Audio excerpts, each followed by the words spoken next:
முன்னாள் துணை ஜனாதிபதி திரு ஜெக்தீப் தன்கர் பொறுத்தவரைக்கும் அவருடைய திடீர் ராஜினாமா பல கேள்விகள் எழுப்பியிருக்கு. அவருடைய ராஜினாமா கடிதத்தில் மருத்துவ ரீதியான காரணங்கள், அதனால நான் ராஜினாமா பண்றேன் அவர் கொடுத்துட்டு சொல்லியிருக்கிறாரு. ஆனா அதுக்கப்புறம் கடந்த ஒரு 24 மணி நேரம் பல விவாதங்கள் மூலியமா என்ன ஒரு விஷயம்னா, அது மருத்துவ ரீதியான காரணங்கள் மாத்திரம் இருக்காது, அரசியல் ரீதியான காரணங்களும் இருக்கலாம்னு சொல்றாங்க. ஒரு துணை ஜனாதிபதி ஒரு ராஜினாமா பண்றாருன்னா அதுக்கு கண்டிப்பா அதுக்கு சில புரோட்டோகால் ஃபாலோ பண்ணுவாங்க.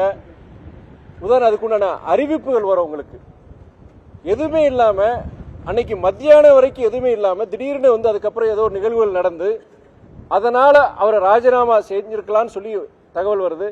இது உண்மையான மருத்துவ ரீதியான காரணங்களா இல்ல அரசியல் காரணங்களா அங்கிற விடை பதில் நம்முடைய பிரதமர் மோடி அவர்களுக்கும் உள்துறை அமைச்சர் திரு அமித்ஷா அவர்களுக்கு தான் அந்த உண்மை தெரியும்னு நான் நினைக்கிறேன்.